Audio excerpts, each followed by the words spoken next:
Hey everyone, and welcome back to another episode of Nighttime Mics. I'm Sarah, and as always, I am joined by my favorite city dweller, Mike. How are you doing today, Mike? I'm doing great, Sarah, although I have to admit I'm a little bit out of breath. I decided to walk here instead of taking the bus, and I forgot just how many stairs there are between my apartment and the studio. My legs are definitely feeling it. Oh, I know that feeling. The city is basically one giant staircase sometimes, isn't it? But honestly, walking is usually faster than the bus anyway during rush hour. I'm glad you made it. I've been looking forward to this topic all week. Me too. Today we're talking about city life. It's something we both experience every single day, but I feel like we have very different perspectives on it sometimes. I mean, I'm the guy who moved here from a town with one traffic light, so for me, every day is still a bit of an adventure. That's so true. I grew up closer to the city, so for me, the noise and the crowds are just part of the background music of life. But for you, it must have been a huge change. What was the very first thing you had to figure out when you moved here? Oh, wow. Where do I even start? I think the biggest thing I had to figure out was the concept of personal space. Back home, if you're standing within 3 feet of someone, you're practically best friends. Here, if you're on the subway, you're lucky if you have 3 inches. I remember my first time on the train during peak hour, I was so uncomfortable. I kept trying to move away from people, but there was nowhere to go. Oh, the subway shimmy. We've all been there. You eventually just learn to turn into a statue, right? You put your headphones on, look at the floor, and pretend you're the only person in the world. It's a survival skill. It really is. I felt so rude at first. I wanted to say sorry every time I bumped into someone, but then I realized that if I did that, I'd be saying sorry every 5 seconds for the rest of my life. I had to give up on being small town polite and start being city polite, which basically means staying out of people's way and keeping your head down. That's a great way to put it. People think city people are mean, but I don't think that's true. We're just focused. We're all trying to get somewhere. Like, if I see someone struggling with a map, I'll stop and help. But if someone is just walking slowly in the middle of the sidewalk, oh man, that really gets on my nerves. No way, me too. See, I've only been here a few years and I'm already turning into a grumpy local. I found myself huffing and puffing behind a group of tourists yesterday because they stopped to look at a tall building. I wanted to yell, "It's a skyscraper, guys. There are hundreds of them. Keep moving." You've officially crossed over to the dark side, Mike. Welcome. But seriously, let's talk about the energy. That's what keeps me here. Even when I'm tired or stressed, there's something about the buzz of the city that wakes me up. Do you feel that? I do. It's infectious. Back home at 9 p.m., the streets were empty. It felt like the whole world had gone to sleep. But here, at 9 p.m., the night is just starting. I love that I can come up with a random craving for Korean barbecue or a specific type of ice cream at midnight, and I can actually go get it. Exactly. The convenience is unbeatable.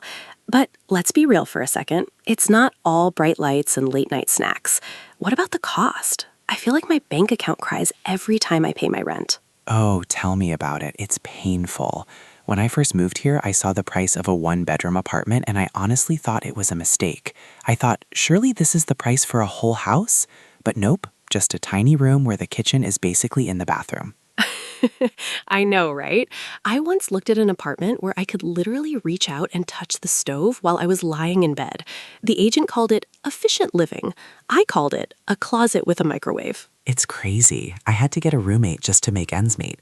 Actually, I've had some pretty wild roommate stories since I've moved here. I think that's a mandatory part of the city experience. You have to live with at least one person who is slightly off before you're allowed to call yourself a real city person. Oh, you have to tell me. What's your best or worst roommate story? Well, I had this one guy who was convinced he was going to be a world-famous DJ.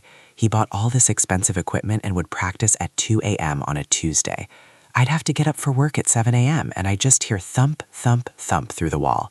I tried to be nice about it, but eventually I had to sit him down and say, "Look, man, you've got to give up the late night sets or I'm going to lose my mind." That sounds like a nightmare. Did he stop? For about 3 days, then he bought silent headphones, but he would still jump around and stomp on the floor.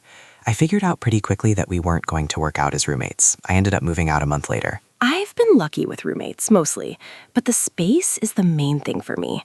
I miss having a garden. Sometimes I look at my 3 dying potted plants on my windowsill and I just feel sad. I want to grow tomatoes. I want a tree. I hear you. That's the biggest trade-off, isn't it? You get the museums, the theaters, and the jobs, but you lose the green space. I try to make up for it by going to the park as much as possible. Do you have a favorite park? I love the Riverside Park. It's a bit of a trek from my place, but watching the water makes me feel like I'm not trapped in a concrete box. It's the only place where I can actually hear the birds instead of the sirens. Sirens are the official soundtrack of my life now. It's funny, when I first moved here, the sirens would wake me up every single night. Now, I don't even hear them. My brain just filters them out. My sister came to visit last month and she couldn't sleep at all. She kept asking, "How do you live with all this noise?" And I was just like, "What noise?" It's true, you become immune to it. But then you go to the countryside to visit family, and the silence is so loud that you can't sleep there either. It's like your brain is waiting for a car alarm to go off so it knows everything is okay. No way. I thought I was the only one who felt like that. Last time I went home, I felt so uneasy because it was so quiet. I felt like I was in a horror movie where something was about to jump out at me. I actually turned on a City Sounds white noise machine to help me fall asleep. My parents thought I was crazy. That is hilarious. Nighttime Mike's listeners, let us know if you're that level of city addicted too. But honestly, Mike, do you think city life makes people more stressed? I see people on their phones, walking fast, looking worried. Sometimes I wonder if we're all just running in a giant hamster wheel. That's a really good question, Sarah. I think the city definitely ups the pressure. Everything is faster, everything is more expensive, and there's this constant feeling that you should be doing something. In a small town, if you spend a Saturday doing absolutely nothing, it feels natural. Here, if you spend a Saturday on the couch, you feel like you're missing out on a million things. FOMO, fear of missing out. It's a real city disease. I struggle with it all the time. I'll be tired and just want to read a book, but then I'll see on Instagram that there's a new art gallery opening or a street food festival, and I feel this weird guilt for not going. I totally get that. I've had to learn how to just switch off. It's hard though. The city is designed to keep you moving. Even the shops, they want you in and out. There aren't many places where you can just sit and be without paying for a $5 coffee. That's why the library is my secret weapon. It's free, it's quiet, and nobody expects anything from you. It's one of the few places in the city where the hustle doesn't exist. That's a great tip. I usually go to the record store. Even though I usually end up buying something, the vibe there is so much slower. People actually take the time to talk to you about music. It's like a little community. Community is a big one. People think cities are lonely, and they can be. You can be surrounded by 8 million people and feel completely alone. How did you find your people when you moved here? It took a long time, honestly. I didn't just walk outside and find a group of best friends. I had to put myself out there. I joined a casual soccer league, nothing serious, just for fun, and that's how I met some of my closest friends. We bonded over how bad we were at soccer. That's awesome. I think you have to be more proactive in the city. Back home, you know people because you went to school with them or your parents are friends. Here, you have to create your family. I met my best friend at a cooking class. We both burned our soufflés and started laughing. 5 years later, she's like a sister to me. I love that. It's true, the shared experiences of city struggle really bring people together. Like when the subway breaks down and everyone in the carriage looks at each other and sighs at the same time. In that moment, we're a team. The brotherhood of the delayed train. I've been a member of that team many times. But speaking of trains, do you ever miss driving? I haven't owned a car in years, and sometimes I see a car commercial and I think, man, it would be nice to just drive into the sunset. I miss it for about 5 minutes, and then I remember trying to find parking. Do you remember when I tried to bring my car here for a week? Oh, I remember. You spent more time looking for a parking spot than you did actually visiting me. It was a nightmare. I drove around the block for 45 minutes. Every time I saw a spot, it was either a fire hydrant, a loading zone, or a space for a tiny motorcycle. I ended up paying $30 for a parking garage. I sold my car the next month. I figured out that between the gas, the insurance, and the parking, I could just take an Uber whenever I really needed a car and still save money. It's true. The math just doesn't work for cars in the city. Plus, I actually like the walking. It keeps me fit. I don't even need a gym membership because I walk about 5 miles a day just going to work and running errands. That's true. My step count on my phone is always way higher on days I'm in the city. But let's talk about food. That's the real reason we stay, right? Oh, 100%. I am such a foodie. I love that I can try a different country's cuisine every single night of the week if I want to. Last night I had Ethiopian food, and the night before that was authentic Vietnamese. Where else can you do that? Nowhere. Back home, ethnic food was a taco place that used way too much cheddar cheese. Don't get me wrong, I love a good burger, but I've become so spoiled here. I've learned how to use chopsticks, I know the difference between different types of curry. I feel like my palate has grown up. That's so true. And it's not just the fancy places. I love the street food. There's this one guy on 4th Street who sells the best falafel I've ever had in my life. It's like $4 and it makes me happier than a $50 steak. Oh, I know that guy. He's a legend. He always gives me an extra pita bread because I told him his hot sauce is the best in the city. That's the thing. Once you find your spots, the city starts to feel small. You have your coffee person, your falafel guy, your laundry lady. These little interactions make the city feel like a neighborhood. That's the secret, isn't it? The city is just a collection of 1,000 tiny villages. Once you find yours, you're home. But Mike, be honest. Do you ever see yourself leaving? Like, if you had kids, would you want to raise them here? Oof, that's the big question. I go back and forth on it. Part of me thinks it would be amazing for kids to grow up with all this culture and diversity. They'd be so street smart and open-minded. But the other part of me thinks about the lack of backyards and the expensive schools, and I don't know. What about you? I think I'd want to move a little bit further out. Maybe not the middle of nowhere, but a suburb where I can at least have a small garden and a bit of peace. I don't think I could ever go back to a tiny town, though. I think I'd get bored within a week. I know what you mean. I went back for my high school reunion last year, and after 2 days, I was looking at my watch like, okay, when can I go back to the chaos? The quiet was actually starting to make me feel anxious. We're ruined, Mike. We're officially city people. We need the noise. We really are.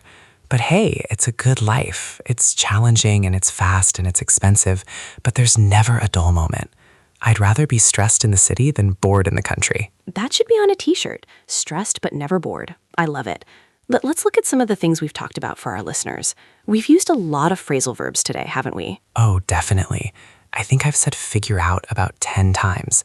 It's such a common one when you're talking about city life because you're always trying to figure out the subway, figure out the rent, figure out where the best pizza is. And give up. You had to give up your car, and I had to give up my dream of having a massive garden.